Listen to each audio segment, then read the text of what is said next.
Hello and welcome to this episode of Triggered and True, featuring renowned emotional health consultant Laura Duncan. Thank you for being here, and thank you for investing the time to learn how to take care of your soul. If this podcast sparks any questions, feel free to submit a question by going to triggeredandtrue.com, scrolling to the bottom of the page and clicking Ask. If you would like to learn more about Laura Duncan, we encourage you to follow Laura on Instagram and Facebook.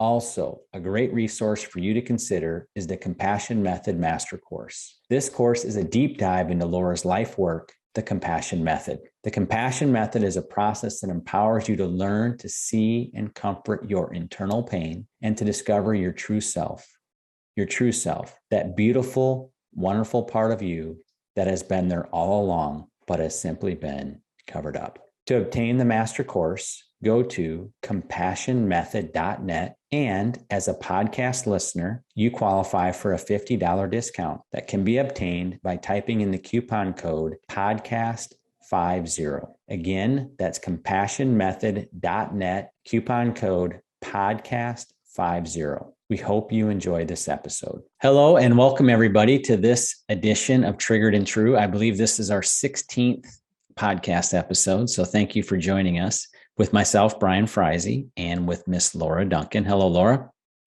Hi. Hi, Brian. Hi, everyone. Well, thank you all for joining us. And today is a day that has me a little bit nervous because I'm going to be sharing my story and how I got connected to Laura Duncan and the Compassion Method.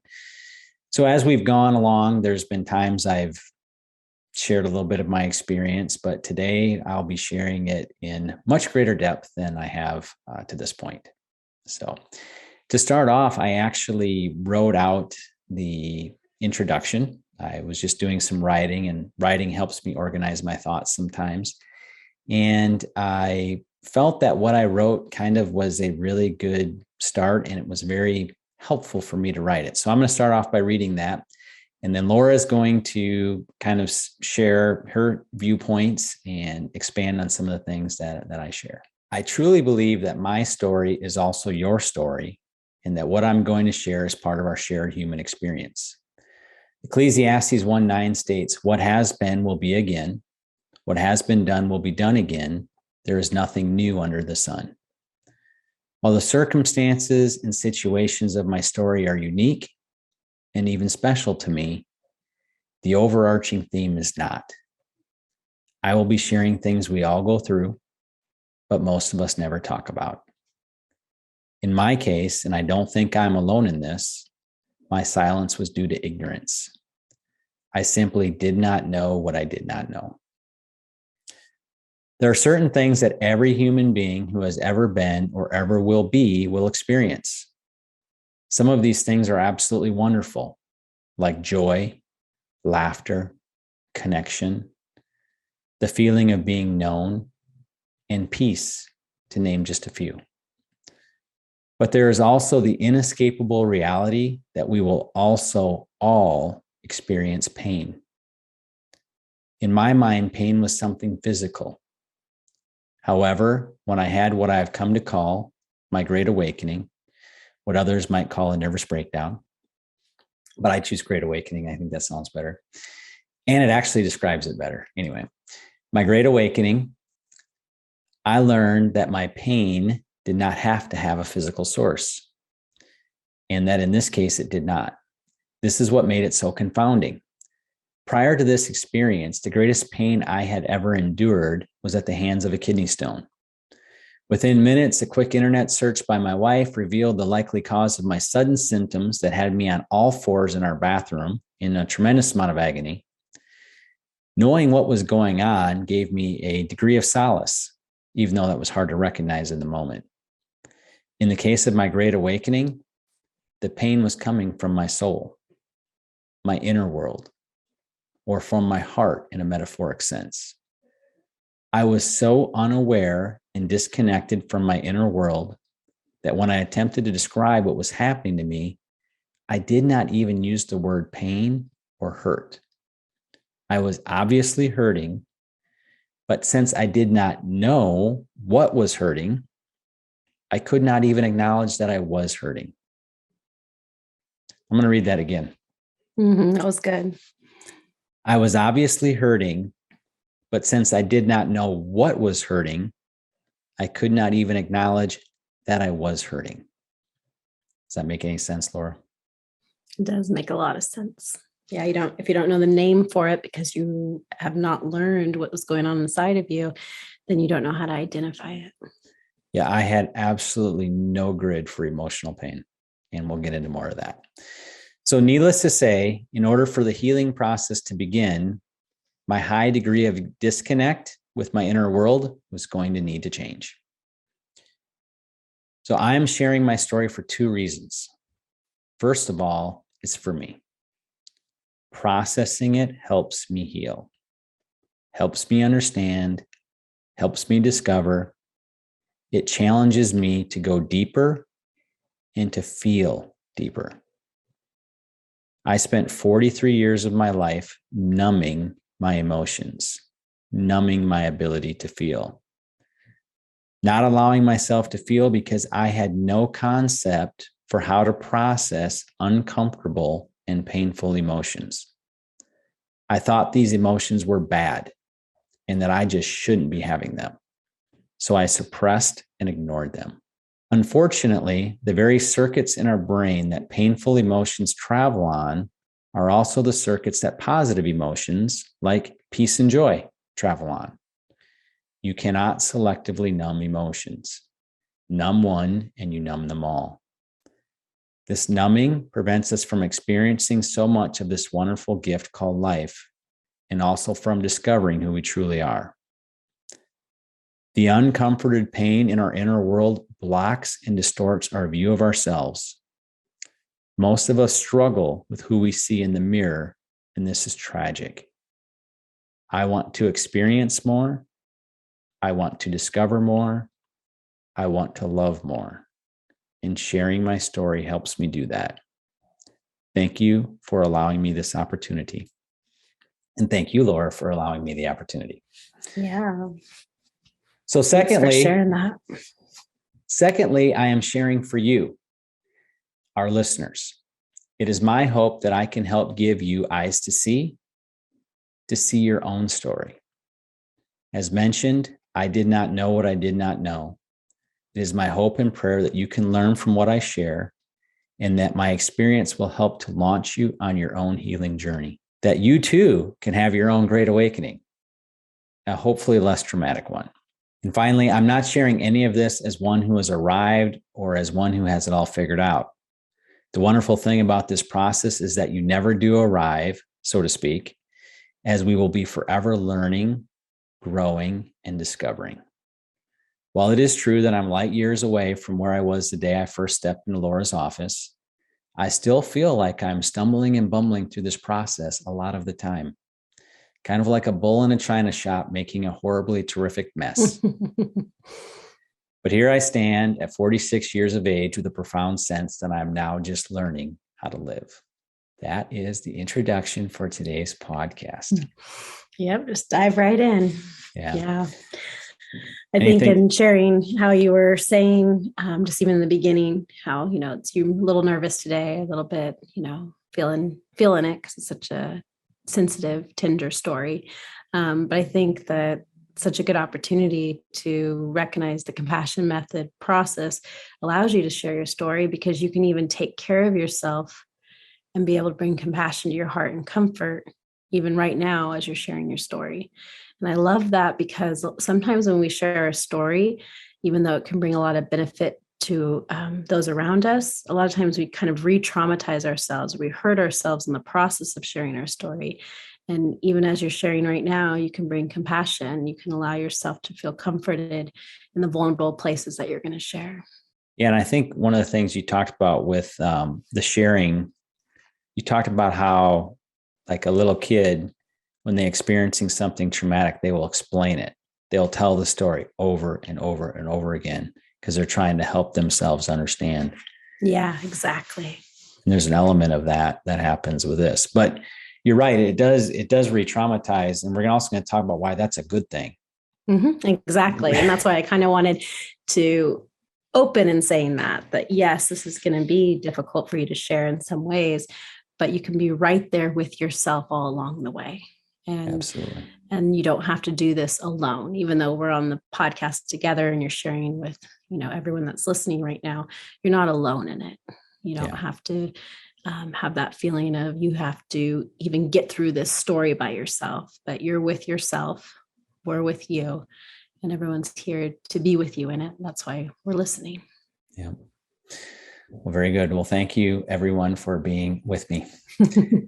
So how I landed in Laura's office and the little bit of the backstory and the Great Awakening. So I was living in Redding, California with my family where Laura lives, and we were attending ministry school there.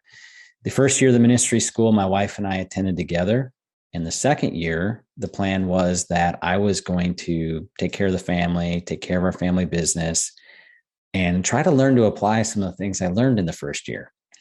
And that's what the agenda was. So the Great Awakening happened during our second year living there.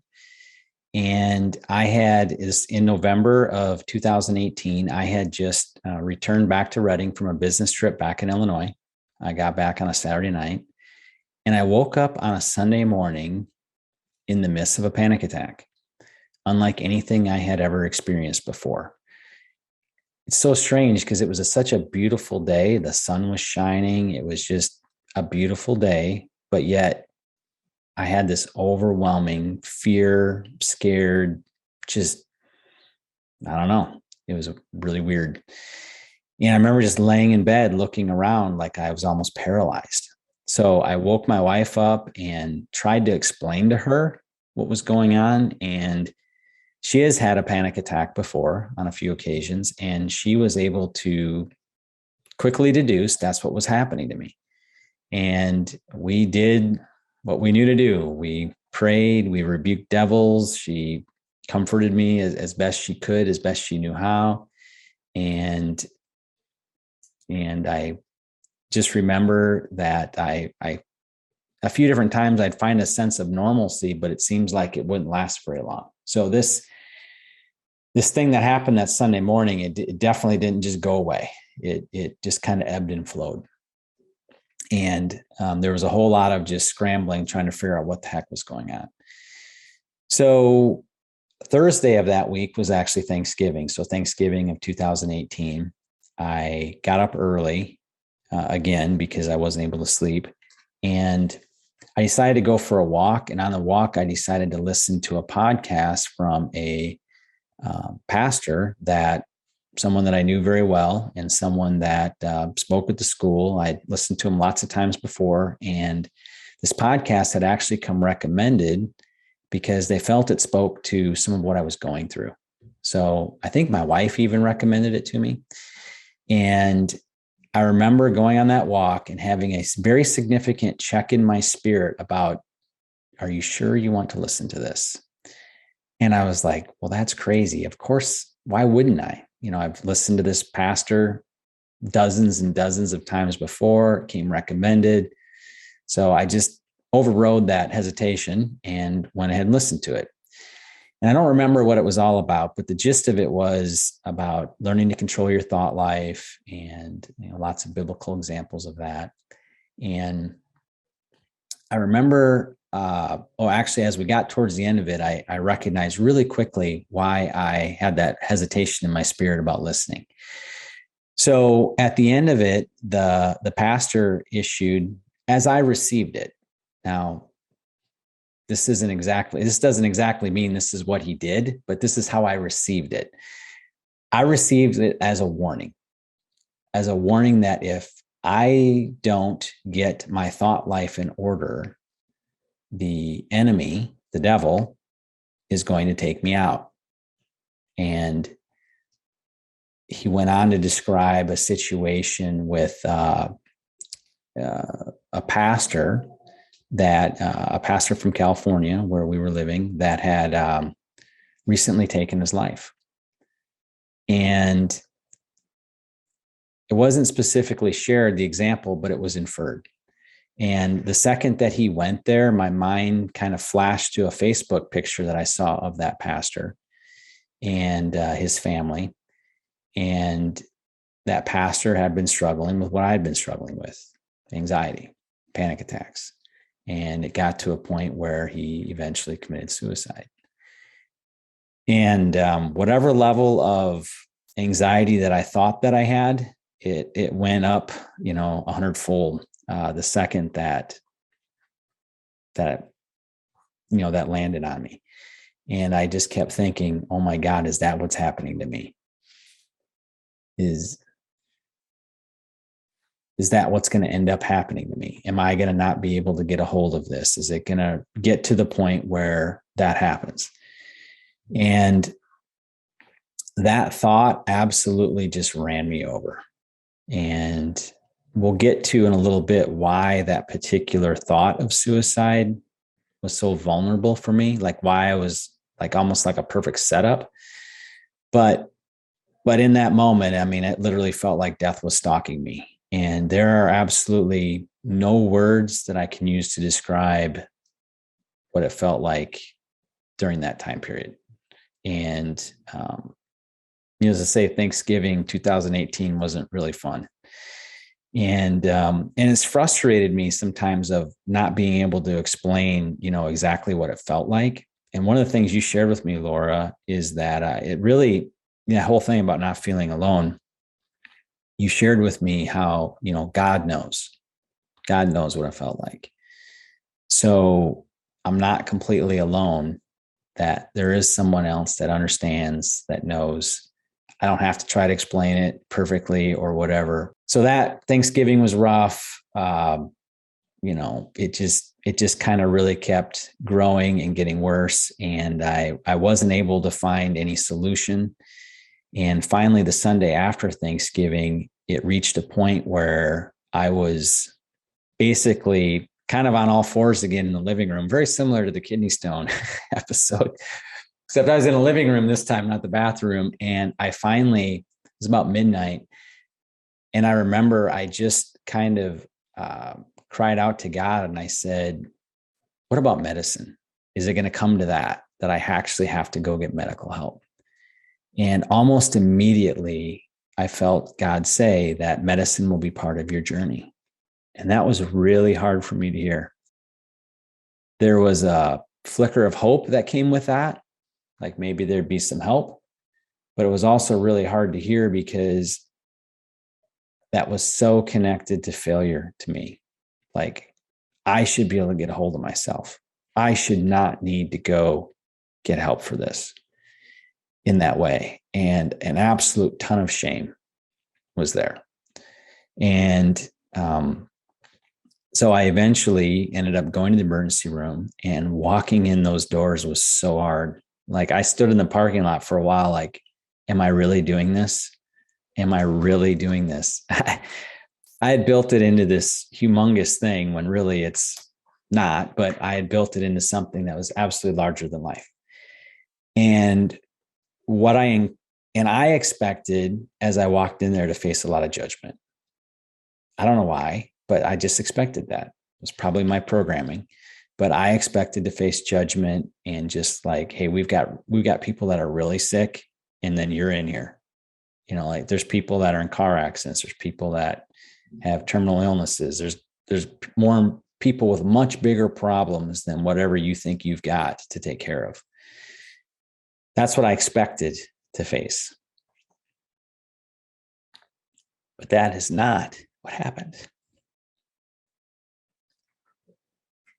Instead, I was met with compassion.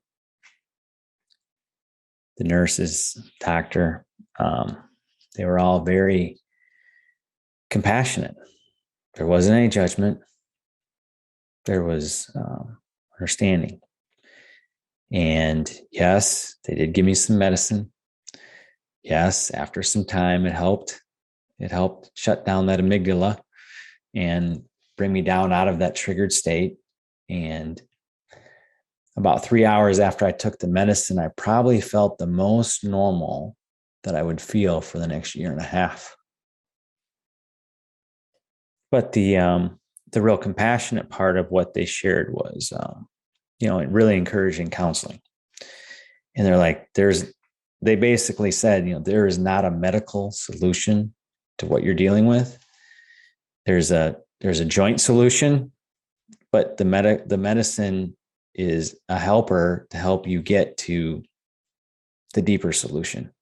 Those aren't the exact words, but that was what I took. And they gave me tons of resources about counseling and just were adamant that I pursue that. So I did. And the counseling that I sought out at first was really more religious oriented, and which I was in a religious environment. We were at the school for religious reasons. So I did that. And a lot of it was very well-meaning, but just because of the situation that I was at, it really ended up doing a lot to reinforce shame, because I felt like I wasn't performing. I wasn't performing for God. I wasn't performing for my family. So it did a lot to reinforce shame. And a lot of it was just kind of like, trying to pray it away, snap your fingers, and it would be gone. And I believe in those type of things from a spiritual standpoint, but I also know that sometimes it doesn't work that way. And sometimes it's more of a process. And interestingly, as it relates to anxiety, I've experienced it both ways. Early on in my wife's relationship, when I first met her, she was living in a town about 40 miles away. I owned a house in this other town, and decided to, after 6 months after I told her I would never, ever move to her town, I was looking for a house to buy in her town. So we did that. We found a house, and I got a bridge loan. And for a period of time, I owned 2 homes, and I was not in a financial position to own 2 homes. And I remember standing in the shower one night, just the anxiety of that. Again, prior to this, I would have said I never struggled with anxiety, but looking back, I can recognize that, oh yeah, actually it's been there. I was just able to manage it differently. But I remember standing in the shower, and the weight of that and the anxiety of owning these 2 homes, and just the economics of it was just really, really pressing down on me. And earlier that week, we had attended church, and the pastor was speaking on Matthew 11:28-30. And it says, "Come to me, all you who are weary and heavy burdened, and I will give you rest. Take my yoke upon you and learn from me, for I am gentle and humble in heart, and you will find rest for your souls. For my yoke is easy and my burden is light." So I'm basically just standing in the shower, just that verse is just going through in my head, and I'm like clinging to it. All of a sudden, it was completely gone. The anxiety was gone. And when I say gone, it was like, if I was a 10, it went to a 2. It was gone, and it stayed gone. And several days later, someone made an offer on the home, and it was kind of a crap offer. And I was like, yeah, whatever. So I came down on our offer just a little bit. I mean, I still remember the numbers in my head, but just a little bit I came down, and I figured we'd go back and forth a while. Nope, they accepted my counter and the house is sold, and there we go. Now, it'd be kind of neat if it worked that way every time, but in a way, if it did, it would be robbing us, because the root of why that anxiety was there to begin with was still there. In that moment, I got the relief. And I believe that God gave me what I needed in that moment. But fast forward to the Great Awakening, all that stuff isn't working. It's not just going away. And I recognize that, well, this one's going to be a process. And I'm thankful for that, because by it being a process, I've been able to go a lot deeper and expose the root. And that's an awesome thing, even though it doesn't feel very awesome. Yeah, especially in the beginning. Yeah. So I had a lot of pain, a lot of deep pain, and it had been uncomforted for a long time. And it just had to keep getting louder and louder and louder to get my attention. I like how you describe it. And you were saying how you knew that you don't have to share this perfectly because God knows what you went through. But I have a strong feeling that people that are listening right now have experienced anxiety or depression or a combination of the two many times before, whether they were aware of it or not. And so we're able to also empathize with one another of having gone through some type of anxiousness or some type of depression. Yours kind of hit like a pretty high, place where you felt like, you had to go to the ER and you had to go find other resources to help you. So that might be a little more extreme than the average person.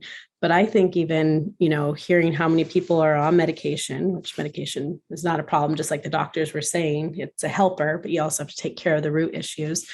But I think that there's a lot of people that struggle with it more than we realize. And you opening up the conversation to talk about it is so valuable because there's a lot of people not talking about it. And I think it's important to share. Well, and I want to kind of walk through the compassion method process and then add my real experience to it. So when we were doing the Triggered and True landing page, I was challenged with how do you explain the compassion method, short and sweet and succinctly, and I boiled it down to 3 words.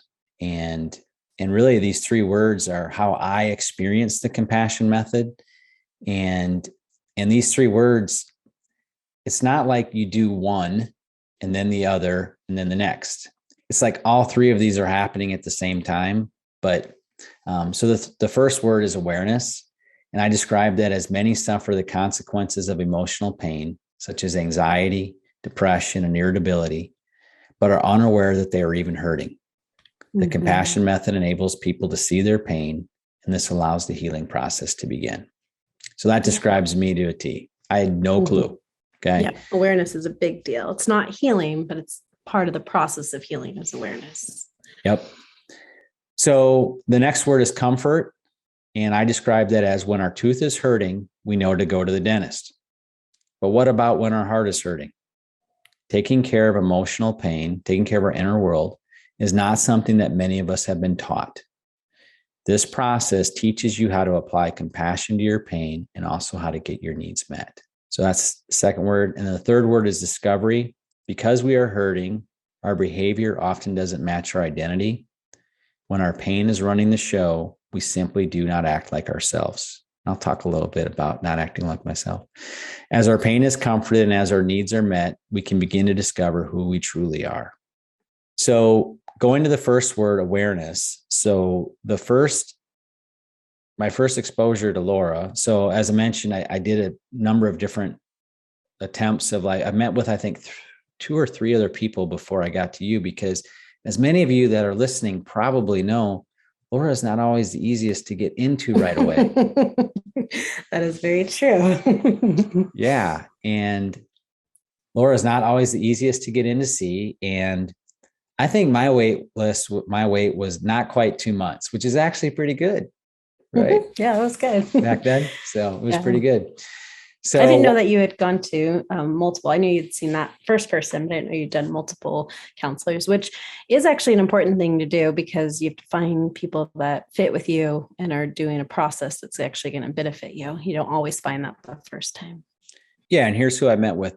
One guy was a retired counselor, and we just met kind of for coffee and kind of shot the bull, and he's a great guy.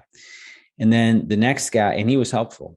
He was one of the ones that when I first told him, I said, I've never struggled. I remember my wife and I were together. I think it was our first meeting with him, and she joined me. And I said, I've never struggled with anxiety before. And he just started laughing. He's like, oh yeah, you have. Yeah. Right. I'm like, it was like one of my first times being like, oh, well, maybe this has been around a little while. All right. So that was that guy. And then I met with the guy that was more, just more of a spiritual guide, so to speak. And that was, I learned a few things, and it was helpful. And then I met one time with this other guy, and we won't even talk about him because that was weird. So yeah. And then finally got in to see Laura. But I think like a week or so before I was able to have a one-on-one with you, you had a workshop. And the first workshop that I attended was the 10 gifts workshop. And something that really helped me right away was when you talked about brain science, because logic has kind of been my go-to. That's the part of my brain that's more developed, the left side of my brain more developed. And you talking about the brain science and helping me understand what was going on when I had my anxiety attack, when when the Great Awakening was at its peak, what was going on inside of me was really, really helpful. And I think that's kind of something you do a lot. That's kind of a place you start a lot. Yeah. And I do, one of the main reasons I do is because even though stereotypically men are more logical, women are more emotional, just my upbringing, my process, how my brain works is I'm a lot more logical. And so I had a problem in the past before I started learning about the compassion method of it feeling like it was just emotional. And then people are just like, you just have to feel your emotions. And it just felt like it was like a dead end. Like you just had to be like stuck in it because it just felt like emotions were out of control and emotions were, there was no clear road map to follow with emotions, where logic felt a lot safer because it's a lot more clear. So I actually got the most awareness and then eventually healing from understanding the brain science personally as well. And then primarily when I first started meeting with people, it was almost all men. And so I was able to relate to them in that way. But I find that male or female, if we can have understanding, it helps us get a base to be able to walk through the emotions we're going to walk through. And so the neuroscience of it is really important to understand. Otherwise, it feels like those triggers that are happening are like a wave just crashing on you and drowning you, and you can't get out. You can't get above it. But the more we have understanding to go along with the process of discovery and healing, then we're able to actually pair our logical brain, our left side of our brain, with our right side of our brain, our emotions, and have them work together. People, a lot of times when they're going through emotional things, are really hard on logic. Like you just need to stop being so logical and just be emotional. But I don't believe that to be true. I believe that a lot of times we've been exercising one side of our brain more than the other. So in your case, you were exercising your logic, so you were really strong in it. And that's great. We just have to pair with it your emotional right side of your brain and exercise that so we can be an equal with your logic. So we don't have to get rid of logic just because we're exploring emotion. They're meant to go together. Yeah. And for those that maybe haven't listened to a prior podcast where we've talked about this, real quick, I'll just explain what I learned. Yeah. No, that's great. So what I love about how Laura presented it is she made it really simple and like elementary level. So like I could grasp it really fast. But essentially the primal part of my brain, which is in the rear of my head, the rear of our heads, and it was firing on all cylinders. And that's where the fight or flight mechanism resides, the part that's to keep us alive when there's a wild animal chasing us or a burglar breaks into our house in the middle of the night or whatever. We don't want to think, we just want to act. And that was kicked on. And that's a great part of our brain to have kick on when the house really is on fire. But it's not so great to have kick on like all the time. Like whenever somebody just yells, whenever just sees a little smoke in the air, just constantly coming on.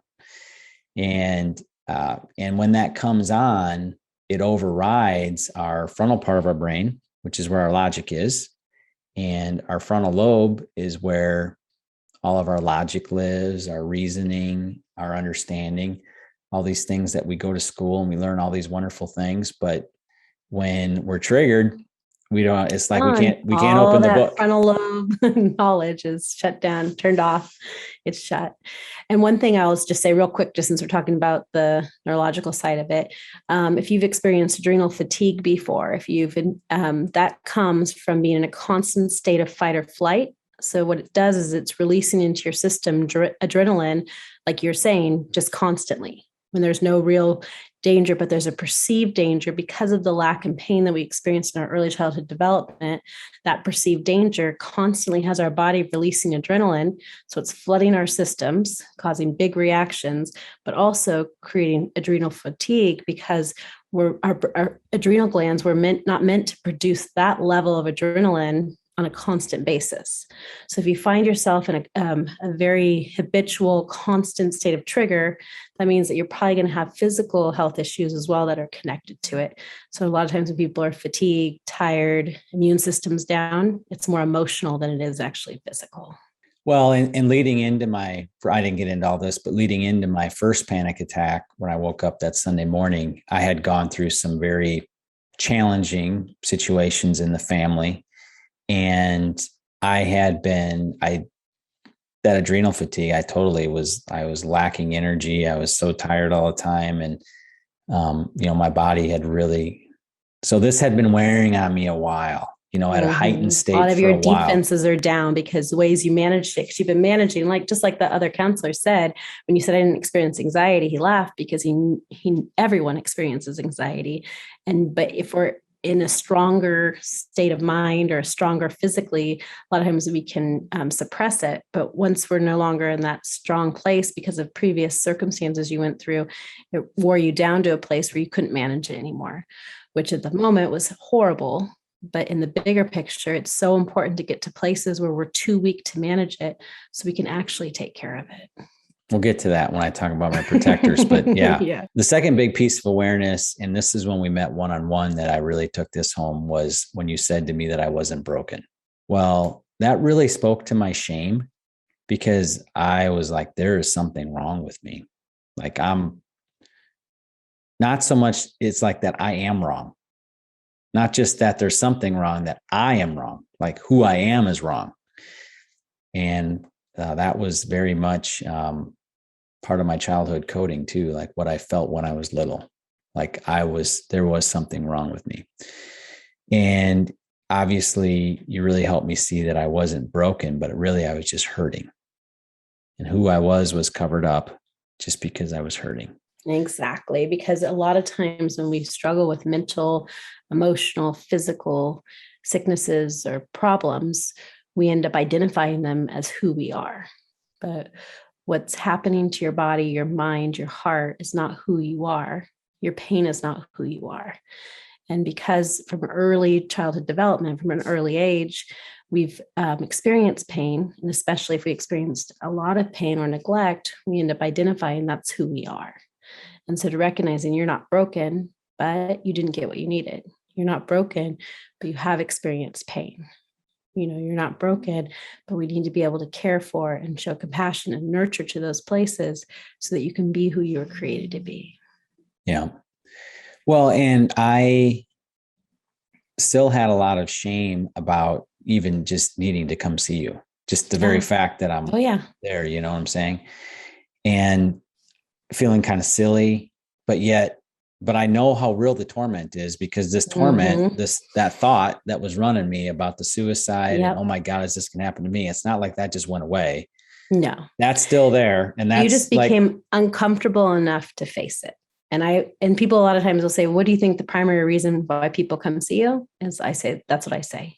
Yeah. People became uncomfortable enough with what was already there to take care of. That thought is what made me uncomfortable. Like, that thought had never been there before. It's like it parachuted into my brain, but it was like that thought really just was able to run me, because it overwhelmed a couple of my protectors. And I'll get to that in a second. But you said to me something that was so compassionate. What you said to me is, you just said it was as bad as it felt. So I no longer had to try to justify why I need to go see you, or I need to see anybody, or I need to get help from anybody. It was like, no, if it was truly as bad as it felt, I'm like, holy crap, it felt really bad. Yeah, exactly. And we like to minimize or compare our pain, but it was as bad as it felt to you. And we want to honor that, not minimize it or try to compare it. And really what this did subconsciously, when you said that, it's only now that I realize it, but even then subconsciously, this gave me permission to feel. It's like that statement gave me permission for the first time to allow myself to feel what was happening, to feel what was coming up. And as I mentioned in my intro, I looked at those big, uncomfortable emotions really is like the enemy. Yeah. Like they're just bad. Get rid of them. Yep. Suppress them, ignore them, they'll go away, push them down. It's a sign of weakness to acknowledge them. Yeah. I even thought. Yeah. There's a lot of villainizing of emotion, not understanding what their purpose is. Not seeing them as that the incredible gift that they are. They are. Just because we are less educated on emotions doesn't make emotions have any less purpose or less. What they give us is, without emotions, we would never be able to get to the heart of things. And then also you sharing that really what happened to you is they were trying to talk to you and they just had to keep getting louder and louder. And they were screaming. Yep. And louder. Yep, exactly. To get my attention. And by golly, they did get my attention. Finally, they made me uncomfortable enough. They overwhelmed all my protectors. They overwhelmed all the things I had done to satiate them, to minimize them, to suppress them. They overwhelmed all of that. Yeah. To the point where. Good job, emotions. You did your job. No, really though, because it's really sad that emotions are trying to help us and assist us. And then we villainize them because they're uncomfortable and we're not educated in what they're meant to be, what the purpose is. And as we said, all of these things are going on at the same time. So, so you're teaching me not also how to feel these emotions and let them come up. Yeah. You're helping give me a process of learning how to comfort them. Yeah, exactly. So that's what gave me confidence to go there. There was a path. Yeah. There was a path. The compassion method brings a lot of hope to people, even myself included, because it's a path to know what to do with it. Yeah. And I'm not sure when I stumbled on to this particular verse. And obviously, the compassion method is for anybody. It's not just a Christian process or anything like that. This is truly for anybody from any walk of life or persuasion. But myself, I'm a Christian. So when I was able to connect it to my faith, it was allowed me to take it, like even to a deeper level. So around this time, I remember finding the verse Proverbs 4:23, where it says, guard your heart above all else, for it determines the course of your life. And I just really feel like this whole process is learning to do just that, to take care of our heart. And truly, it does determine the course of our life because our inner world impacts every decision we make, every interaction we have, everything we do is coming through there, is coming from there. All right. Another big part of the awareness was identifying the root. Like, okay, so I have this pain. And as adults, we're adults now. I'm an adult now.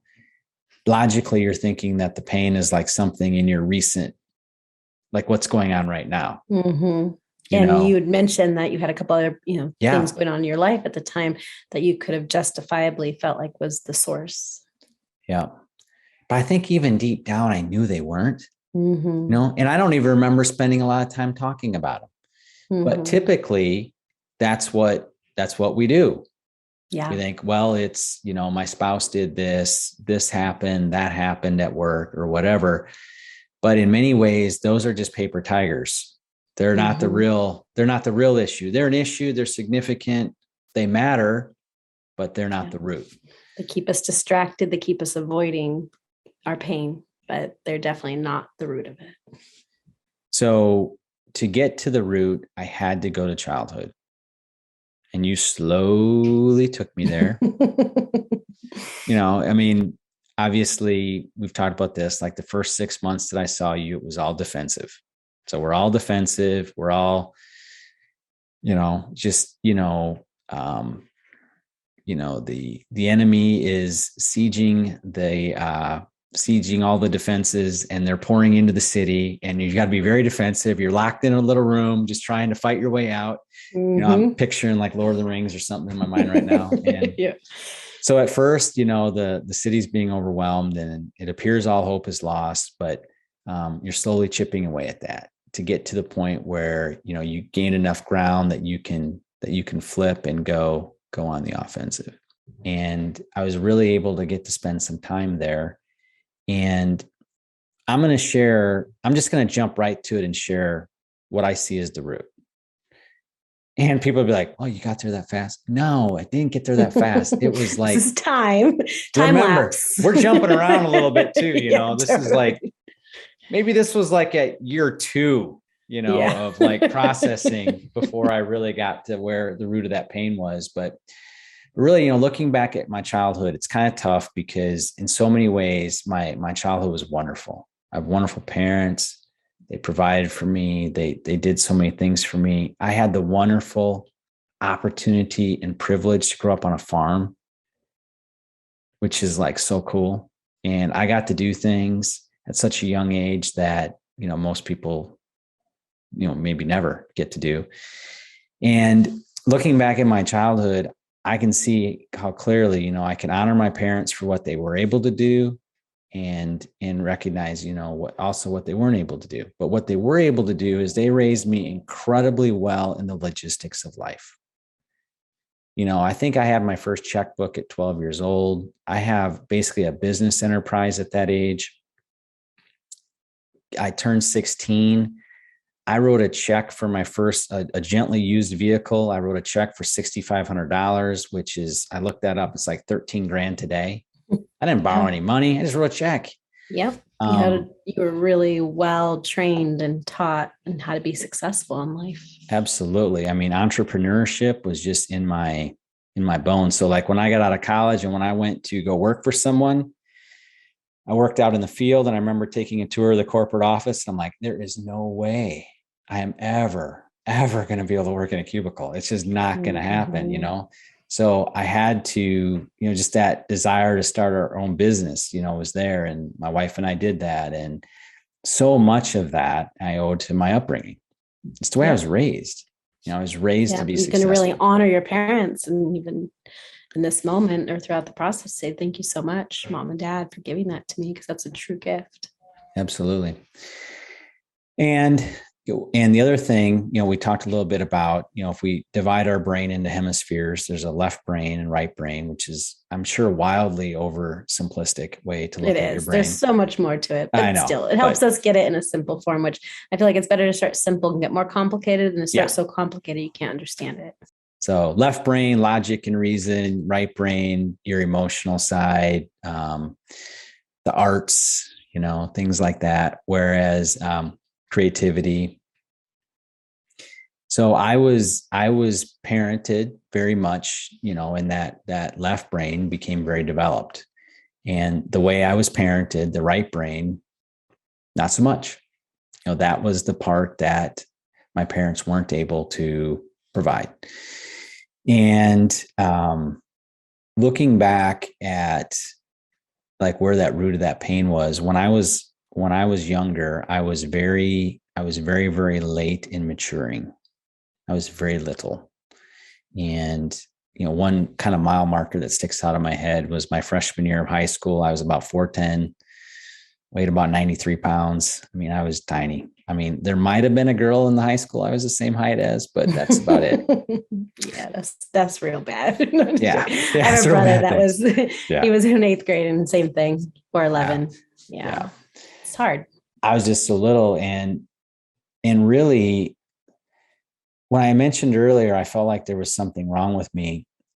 I developed a thought process when I was little that there really was, like, somehow I was just less than, I was made less than, like I wasn't really a man, and when I look back at childhood, this was like an overwhelming thing and a constant source of shame, embarrassment, just that I don't measure up. I'm not a real man. And, that just gets compounded when, puberty sets on and these other kids are like 2-3 years ahead of you, but you're the same age. And it just, and I even looked at like my dad. I looked at my dad as the picture of a man. He was big and strong, and I felt little and scrawny. And then we'd be out working on the farm, and granted, I'm probably like 10 and he's, an adult, but there's like things he could do and I just couldn't do it. And I just felt weak and pathetic and just like I wasn't enough. And And then when it comes to like, being bullied and things like that, I mean, bullies can kind of smell blood in the water. So you have someone that doesn't have confidence in themselves, doesn't believe in themselves. Well, yeah. So you're kind of just prime pickings for those types. And so there was some of that obviously as well. And that just, is not the cause of the pain. It just reinforces the pain. Reinforced it. It compounded the pain. It agreed with your inner belief system about yourself. And that's what made it so painful. If you didn't believe it was true, a bully came around and bullied you, it wouldn't have landed so hard. But it hurt when it landed because there was already a wound there. Yeah. So what I was able to recognize is that it wasn't so much that happened and that I felt that way. It was that I was alone with it. I was not able to connect with my parents around that issue in any meaningful way. And the kind of that emotional side, I mean, we just, there wasn't hugging, there just wasn't any of that. So what really made it hard and probably made that pain sink really, really deep was that I was alone with it. I didn't talk to anybody about it. I was ashamed to. I was embarrassed. I would never admit it. I remember one time kind of trying to talk to my mom about it and it just didn't go real well. And I'm just like, I'm not doing that again, and I got a hunch that, people can relate to that. I mean, there's just things that as kids, you just felt ashamed or embarrassed about. You weren't able to talk to other people about it. Yeah. I mean, if you think about it, we've come so far in emotional intelligence and emotional awareness that our parents just had no idea. There was no manual. There was not a lot of books at the time, not saying that nothing was available, but it wasn't common to be emotionally intelligent. Well, and if you think about it, this is a generational thing. I mean, it was, my parents have a very proud German Lutheran heritage, and by golly, they worked. That's what we did. Yep, we worked. Yep. And their parents did, and their parents did. They knew. And so that's what success looked like. And they did it really well. Well, and along this way, in being able to see what I was able to receive from my parents and what I wasn't able to receive from my parents, it's also a very sobering look at, with my own children. Yeah. And recognizing and having to grieve what I was not able to give them, and kind of work through this process. And so, there's no villains. There's no villains. No, there's not. People are just doing like you're doing the best you can. Yeah. Your parents did the best they could. There is no villains. Villains will keep you in blame, and blame will keep you avoiding your pain. When we recognize there's no villains, but we can do an honest inventory of what we received or didn't receive, then we can begin the process of being able to actually get what we didn't have. But if you stay blaming, you stay villainizing, they'll always be the bad parents and you'll always be the good parent, exactly. And that's what a lot of our generation does, is they say, I never want to be like them because of now what I've been educated in and I've learned. And so I'm going to be something different. But it's impossible to be something different until your coding is changed. And your coding can only be changed by actually acknowledging your lack and your pain. That's even though your parents needed to give that to you in your early childhood development, as adults now, they're 100% not the problem. Yeah, I agree. I mean, spot on. So how did I take care of myself? So if I wasn't able to talk to anybody about this, what did I do? So I really, because as I was preparing for this, I really identified 4 major protectors. And before I share about protectors, why don't you just give a little background, Laura, as to what a protector is? So we did another podcast on protectors. So if you really want to get into detail with it, I definitely recommend that, because we all have our protectors, and a lot of them can actually seem like really good things, even though they're actually hurting us because they're protecting us from love. And so protectors are ultimately anything we use to keep us from facing our pain, whether that's blame, whether that's getting better, whether that's medicating, whether that's trying to find an external source to meet an internal wound. If there anything that we're doing to protect ourselves from dealing with that pain.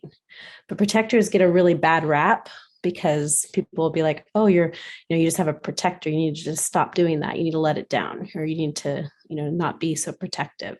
But I am a firm believer that those protectors were the best that we could do at the time. And they actually helped us and served us for what we knew. And so we're not just going to rip them away. We're actually going to be able to explore why we needed them and then get our need met so we can let them go without trying to rip them from our grip. Well, so I looked at my protectors and looking back, and this is kind of like you said, they were my medicine.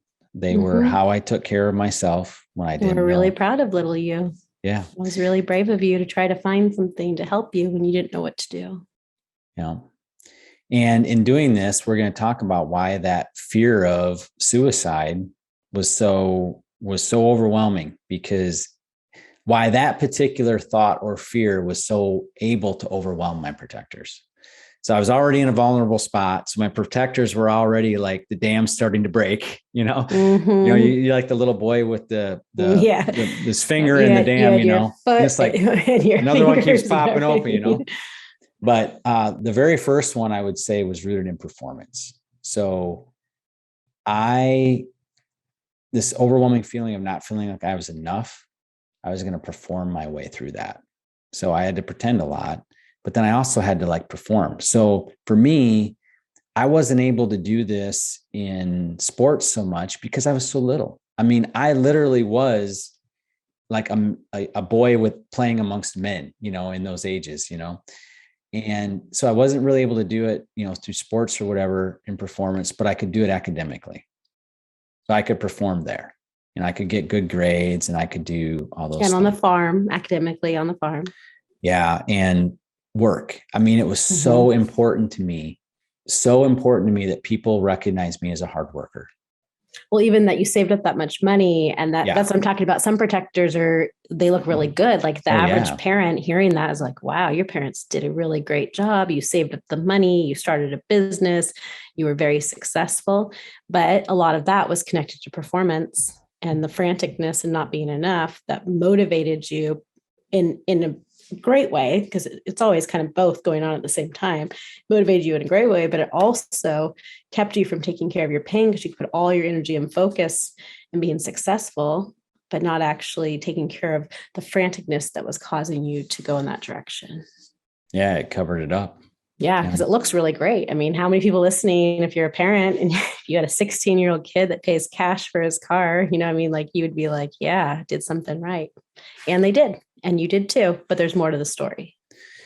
So that need to always be working, like I always had to be doing, like idle time was just, what's idle time, the devil's time or whatever. But I mean, I just couldn't stop. I was very driven. Yes. Very driven. And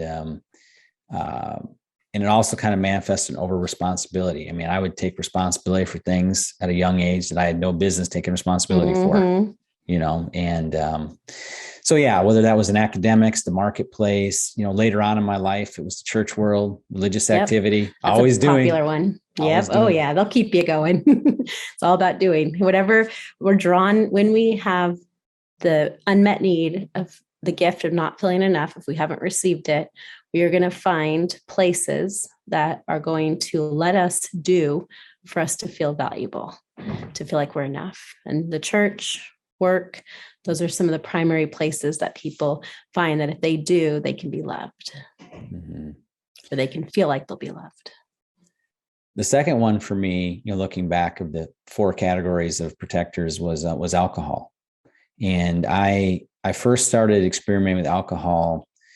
I mean, a little bit in junior high, a little bit my freshman year, but my sophomore year, of high school, it was pretty much game on. I mean, it was a several nights a week thing, and drinking and the release that came with that. But even just the act of doing it made me feel like I fit in with the group I was with, made me feel like I was enough, was something I could get good at, if that makes any sense at all. Yeah. I could get good at this. You could have an even playing ground with connecting to people. If you could drink and they're drinking, now you're equals. You could put being shorter or smaller aside. You could put not feeling like you really fit in aside. And then in that moment, you felt like you fit. Yeah, I felt like I fit in, right? Absolutely. So peer pressure in general, and especially in that area of alcohol. So play and letting loose was hard, but man, when I drank, it could help. I mean, I was a fun drunk. I had fun, and it really helped me a lot. Unfortunately, it comes with some obvious side effects. And one of the things that I look back on that is definitely a source of shame, but at the same time, I'm so unbelievably thankful. I think of how many times I drank and drove, and like, and just by God's grace that I never had an accident. I never hurt anybody. But wow, I look back at it, and the drinking, you know, when I got to college, my mom was really worried because the drinking had gotten to be where, I eventually couldn't hide it. They were catching on to what was going on. I mean, I was 16. I had my driver's license for 45 days. I got caught drinking. I lost my driver's license, so I was like, that's so horrible. I was like the most miserable experience. It's like you wait so long to get your license and then you get it and then it's gone. So I had that. And then my senior year of high school, I had a couple incidences that were not good. And my mom legitimately did not know if I would make it in college. She's like, he's going to get to college and he's just this drinking thing is going to really go crazy. Well, also keep in mind though, that my other protector is performance. So I need to perform well academically and I need to do this. Create a little bit of tension there. Yeah, it did. I guess a healthy tension, I guess. But it got really bad. But in college, I probably drank less, to be honest, until it came to my junior year of college. Probably the drinking for me hit a head there where it was every night of the week but one. And basically I had to drink, at least a 6-pack to fall asleep. And the night that I didn't drink, which was Sunday night, then eventually I started going out that night too, I'd take sleeping pills, go to sleep because I just couldn't get. And I pulled a 4.0 my junior year. I mean, I was able to balance it. And I've since learned about alcoholism that there's definitely functioning alcoholics. And I guess that's what I was. And but luckily, my senior year of college, I adapted a new protector. And this one was so much better in many ways because that protector was exercise. I started working out my senior year of college. And that working out brought me a tremendous amount of regulation. I no longer needed to drink to fall asleep. I could just fall asleep. I no longer need sleeping pills, any of that stuff. I could just fall asleep. You'd be functioning even better in your protectors. Yep. So the perfect cocktail, the perfect recipe of putting all your protectors together to be able to have them all work well. And I didn't quit drinking, but I didn't drink as much. I was going out and I started to think about things like calories and, I started watching what I was eating. I used to just eat, I'd go to the student union, McDonald's, whatever. I haven't eaten McDonald's since my senior year of college, so things changed and, you got better. I got better. I adapted another protector, but yes, you did. Damn, it was a better one because it regulated me in a much healthier way, and eventually I quit drinking in September of 2006. And that was something that I felt very much led by God to do. And when I was going through all of this, the Great Awakening period, I actually did go see, because I didn't want to keep doing medication. You and I talked a lot about that. So I didn't want to go on a full-time medication. I was very reluctant to do that just because of my health stuff. I was kind of a health geek, so pharmaceuticals aren't really what I want to be turning to for health.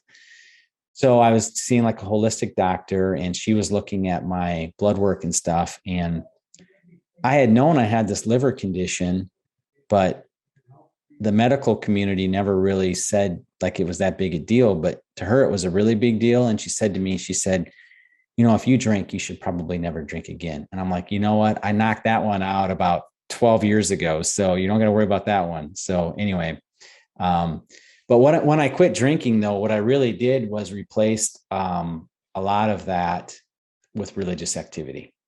So my drinking and cruising and all that stuff that went with that, unfortunately, that was like R-rated.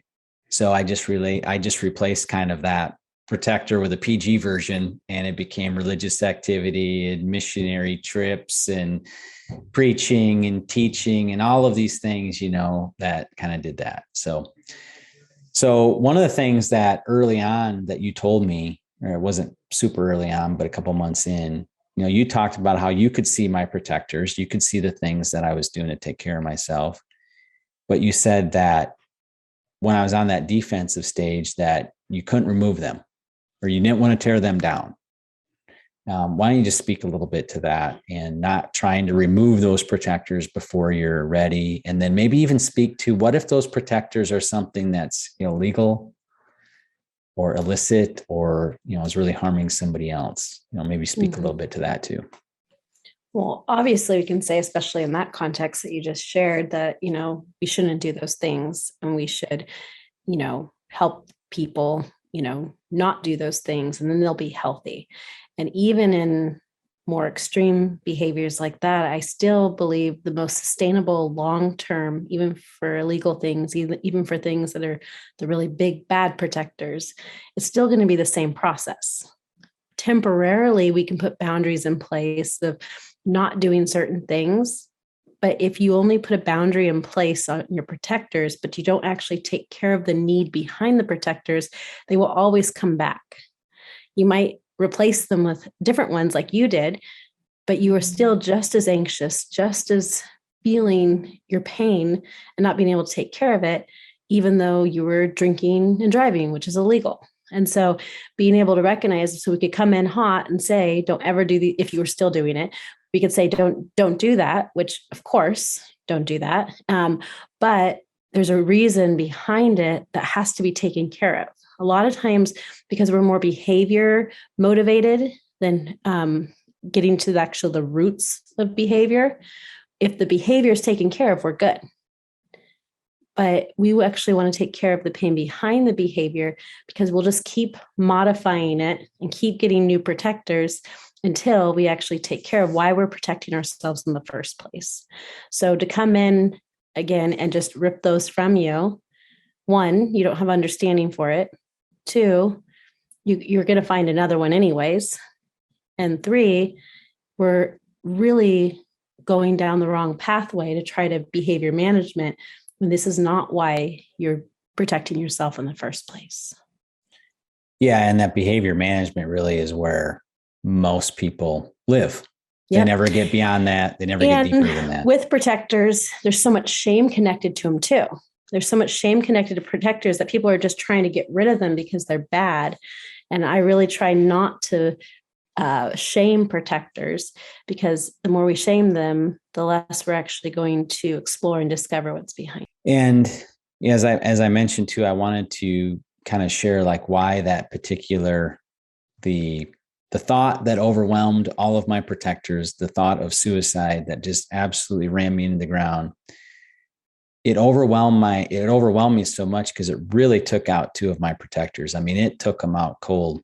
And one of them was the area of performance, because I felt like such a failure to be going through these panic attacks, anxiety to begin with. Like I felt like I'm doing something wrong. I suck. This should not be happening to me. So I'm already like weak in that area of performance. And then that thought comes in, and in my mind, very ignorantly, I looked at suicide as the ultimate failure, like the ultimate way to fail at life and to let everybody down, including God, protector number 2, religion. Because now I'm going to fail all of my family. I'm going to fail my friends. I'm going to fail my work. And I mean, these would be the images that would constantly be going through my mind. Like, what would people think if he did such a thing? What would, and then your kids, you just left your kids hanging and all that stuff. And then God, that I failed God, and tons of misunderstanding in the church world and everywhere, about what suicide really is, which is, it's just someone that's hurting really damn bad. And it's the ultimate flight, and it's made with the amygdala. That choice or decision is made with the amygdala, which is our fight or flight, that doesn't have a sophisticated brain to it. And so it doesn't understand finality. It doesn't understand time. It doesn't understand the bigger picture. So that's why it's so critical to not just tell people don't commit suicide, but to actually take care of the amygdala that's causing us to irrationally choose a way of trying to flight to get out of our situation. So it's not just preventing, it's educating as well. Yeah. And I knew something was weird, though, because I knew that there was, what I knew was weird is that I was like, I had never even thought of that until I heard that podcast. So it was almost like there's like something more going on than just that. You know what I'm saying? It's not like, if that makes any sense at all. I'm not sure if it does. But so basically that thought overwhelmed those protectors, but it also went back to that early childhood development, because for a thought like that to even enter one's mind, there's a huge lack of value for yourself. There's a huge lack of self-worth. There's a huge lack of love for yourself. And if you go back to my early childhood development, that thought that there's something wrong with me, that I'm inferior. I mean, I was not kind to myself. I mean, I was really hard on myself over something that is so stupid, because like you can control any of that. You know what I'm saying? So I was so hard on myself and thought there was just so much that there was something wrong with me, that it reacted in such a lack of self-worth, value for myself, acceptance for myself. And then that's the part where my parents weren't able to connect with me in that area and in that way to help comfort that pain when I was little. But as we're learning, just because it didn't happen then doesn't mean it can't happen. Because we can go back, and that little boy can get those things met that weren't met. That pain can get comforted in that little spot. But yeah, so that's kind of why that thought so overwhelmed me. So looking at kind of some of the areas of comfort, learning to provide comfort. You talk about this a lot. You talk about we can learn to be okay even when it's not okay all around us. And I remember how much hope that would give me, because I recognized with that performance and that hyper over responsibility, like how much energy I expended trying to get my external world in order so that inside I could be okay. And how fruitless that was. Because it's like, and what a hopelessness that produced inside of you as well, that because you can't do it better than average. And if you looked at your life, there's so many check the boxes of success, but you knew deep inside that no matter how good you did everything in your life, it would never be enough. Mm-mm. Because no matter how perfect we are, bad things happen. No matter how much we perform, bad things happen. And being able to recognize that you're not going to get through it by becoming more and more successful. You're going to get through it by being able to recognize your pain. So in learning how to apply comfort, obviously the remote control exercise, huge, pausing that triggering event. Yep. And just, okay, we're going to just set that aside and we're going to put that over on a shelf. We'll come back to it. Yeah. I know. Usually we don't even need to. With that hopelessness or helplessness or whatever you're feeling in that triggered state that causes us to make decisions that are, contrary to taking care of ourselves, being able to recognize that pause. I mean, that would be one of the number one things that I would want people to start with, is just to be able to pause. Everything feels so big and so overwhelming. It's so out of control and so hopeless and so helpless. When we do that pause, we're able to start to get to the wound behind it, which helps us have that sophisticated brain being able to make decisions, not just our amygdala. Mm-hmm. And, you helping me see that it really boiled down to like these big, crazy emotions that are just like uncontrollable. And actually those big emotions I experienced kind of felt like bullies. Like they were the bullies. That's a good way to describe they were now it. the ones Yeah. pushing me around and I'm helpless or whatever. But when you help me see that those big, scary things that were just seemed larger than life really just boiled down to one of three soft emotions. You're sad, you're scared, you're lonely. And when those little emotions aren't well taken care of, they grow up to be big, ugly monsters. Exactly. Okay? And they feel very real, but it's really smoke and mirrors in a lot of ways because there's no substance to our big reactions. Because behind it, kind of like the Wizard of Oz, how that got like that little man behind the curtain was making this big thing happen. That's such a picture of what our sadness, our scared or lonely is creating this big production that feels so real and so true, but really it's just a trigger. It's just a reaction. It's not what's really behind it. Yeah, absolutely. Yeah. Those thoughts I was having were just absolutely bigger than life. And that helped me get really little with it and get to see that it was coming from little me, Yep, exactly. And then very common to how kids react. It probably should be no surprise that one of the compassion statements that has resounded with me the most always is, I see you trying so hard. Yeah. Because you're a little performance from a very young age. Yeah. Which comes from a beautiful place too. But then whatever we're usually do better at in life, that becomes our protector because we feel safe in it. So we can still acknowledge that you did you wanted to succeed, you wanted to do well, you wanted to help people, you wanted to please people. There's a really great heart behind all that. It's just when it becomes that all of those things lead to the neglect of your own self, that's when we start in that neglected place to start to have reactions and manifestations that are not lining up with trying to be such a good person and perform so well.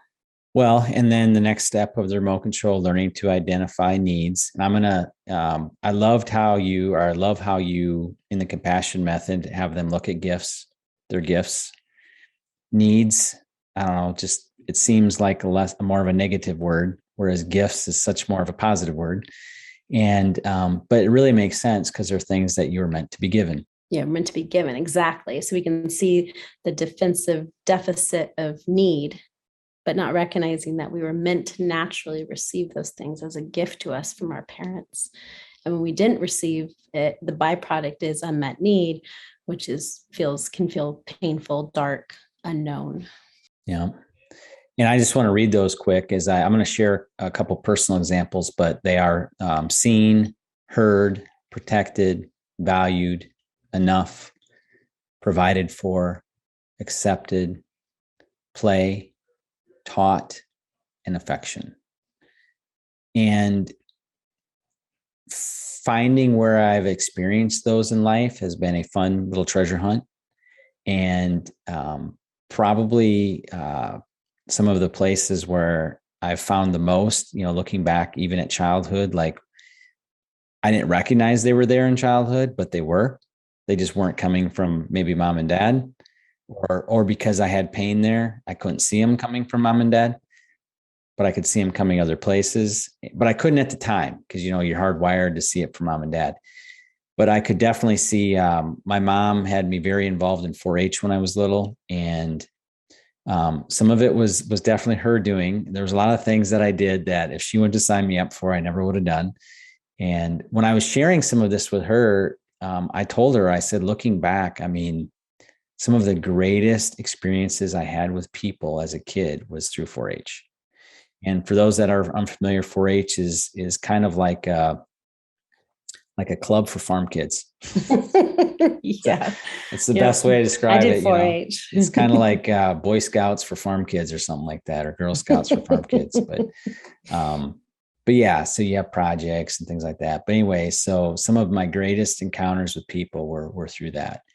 And, I mentioned this area of being accepted. One I wanted to share was when I was in 4-H, there was these two brothers that were from a neighboring town. They were my age. We were in the same grade, But these guys were the quintessential men. They were 6'3", 6'4". I think they were twins. If they weren't twins, they were like a year apart. One of them's name was Gary and one of them's name was Beefy. And they were just big guys, and they were athletic. They were handsome. They were, everything that I would want to be as a man. You know what I'm saying? But interestingly, I never felt intimidated, insecure, or anything around these guys. They I felt so accepted. I didn't have to drink. I didn't have to do stupid crap. I could just be me. And I remember as we were mining through, like, where have I felt acceptance before? I mean, these guys came to mind, and the one brother in particular, like, yeah, I could just be me. And I felt so accepted. And, I'm so thankful. And it's so interesting. It came from two guys that ordinarily I would be so intimidated by, because they're like everything a man's supposed to be, and I'm not. But it was their presence, it was their essence, it was who they were that they were able to give to you, that showed you that it could come in a different form. And I was able to receive. Yeah. And also mining through, I have an aunt and uncle that I was not particularly close to when I was little, just because geographically they lived a long, long ways away.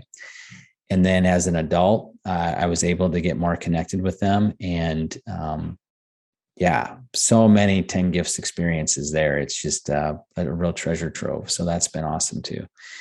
But just going through my list, I just made kind of a list. Where have I found these experiences? Where have I mined these out? I recognize an old boss who's unfortunately no longer with us, but just a tremendous man, a pastor, several pastors, my high school English teacher, a random lady from church, some guy I met on the beach, just to name a few, friends, and really it's just having the eyes to see. And this process gave me the eyes to see, and kind of where I am today. If I look at kind of where I am today, I'm still really learning in the area of play, and play has been a really hard one for me. And another big one is just in the area of connection in general. So what I recognized was when I was little that, kind of raised in that left brain, not so much in the right, that area of emotional connection with other people, attachment. Yeah, that just didn't happen in early childhood development to the degree that, would have been ideal.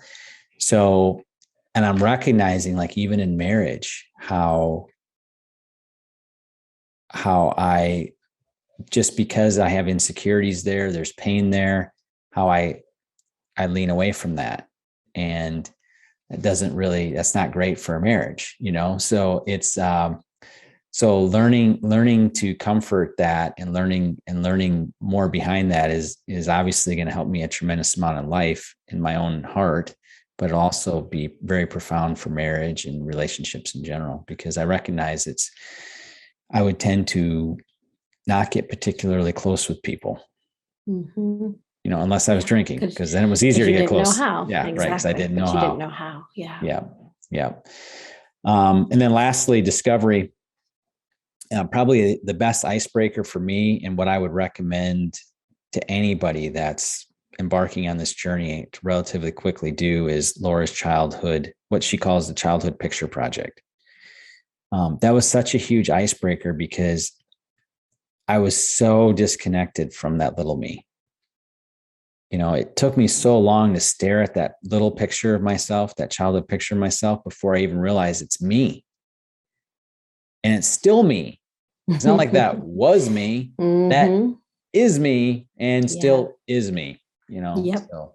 No, it's a great place to start, because that's where it all begun, is when we were little. And that's where we need to go back to in order to rewire and do recoding. Yeah. And the other exercise that I highly recommend to people is the How Am I Seen? And where you basically share a list of descriptive words with people in your life, and you have them pick a word that describes you. And then does it have them explain why they picked it? I always have them explain why, because we all have different interpretations of a word. So you might say like, oh, that word doesn't describe me. But when you hear the why, it does. So and you only want them to pick one word, right? Yeah. One word out of this entire list, right? Yeah, but it's really so funny. Everyone always like picks more, makes their own words up. Oh. Some people can't do it. It's very interesting, not just as the receiver of it, but also to see how people give. Well, one of the ones that came back for me that was enlightening was someone picked the word kind, and then they shared an experience that they had where they received, felt my kindness. And part of my pain and kind of, part of the way that I would, when I was triggered, my triggered behavior would be to be very grumpy and be very irritable. Well, when you're grumpy and irritable, you are not kind. That's very hard to be kind when you're grumpy.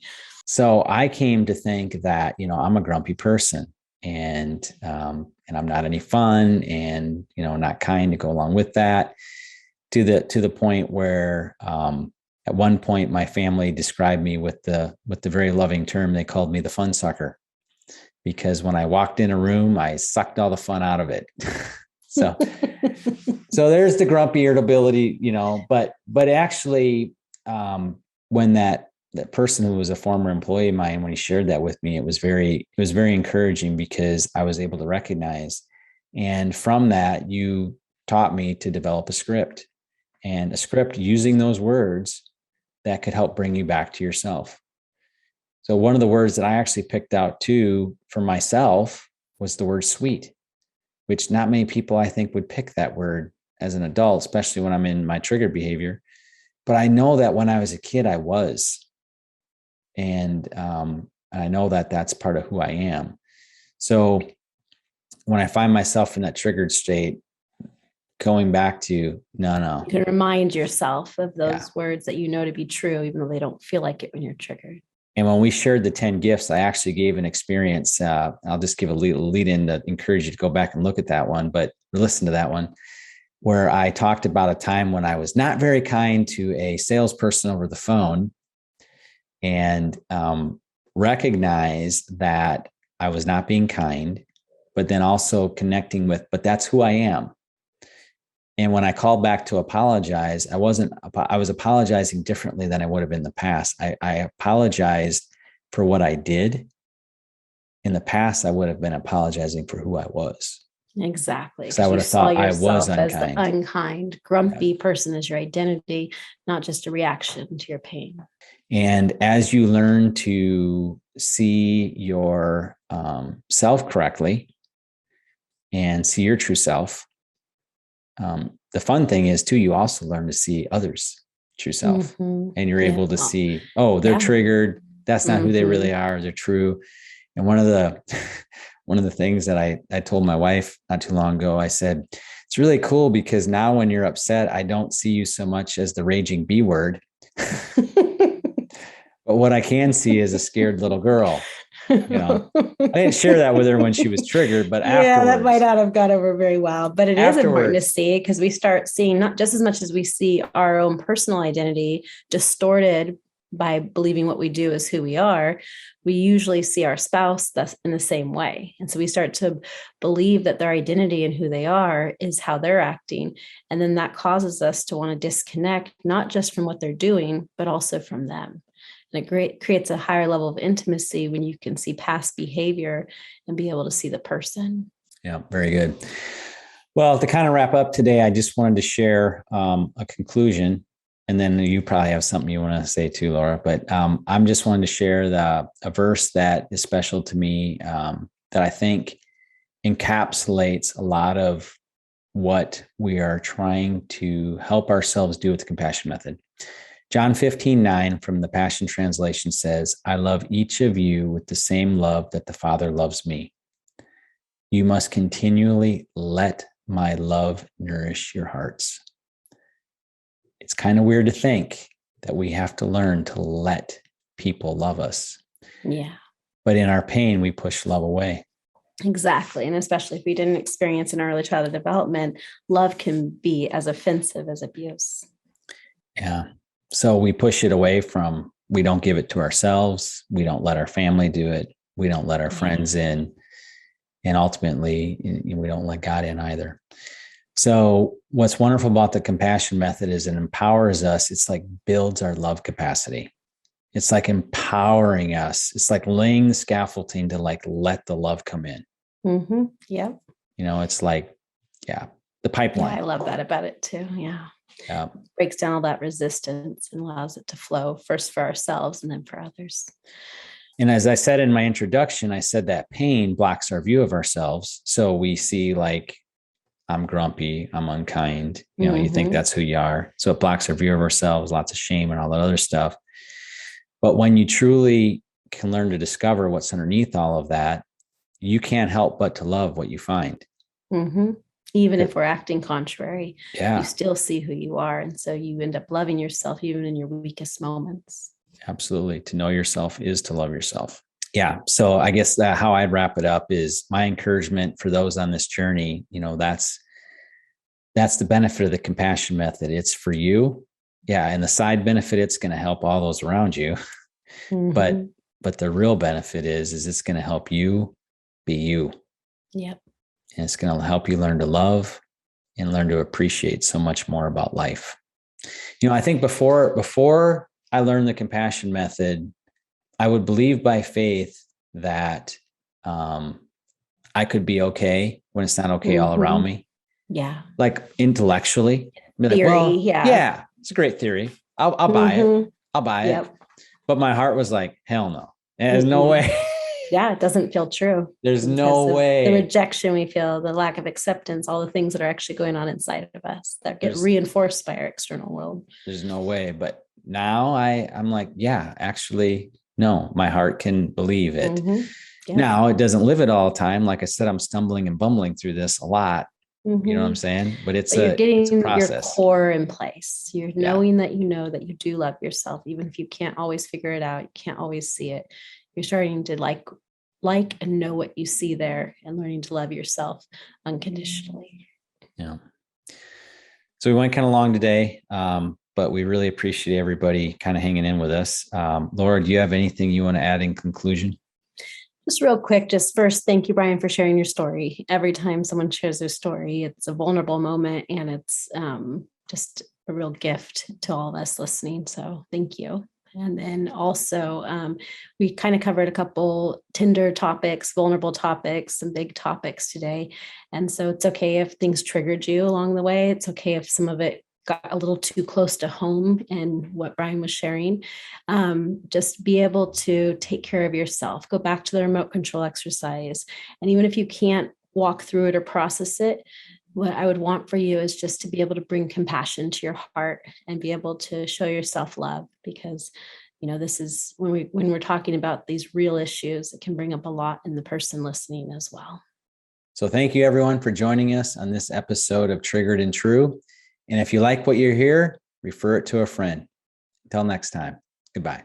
Thank you again for joining us for this episode of Triggered and True. We hope that you enjoyed it. As a reminder, if you would like to ask a question, go to triggeredandtrue.com, scroll down to the bottom of the page and click Ask. And if you would like to learn more about the Compassion Method, be sure to check out the Compassion Method Master Course, which can be purchased at compassionmethod.net. And as a podcast listener, you qualify for a $50 discount, which can be obtained by typing in the coupon code podcast50. Again, that's compassionmethod.net, coupon code podcast50. Thank you again. Goodbye.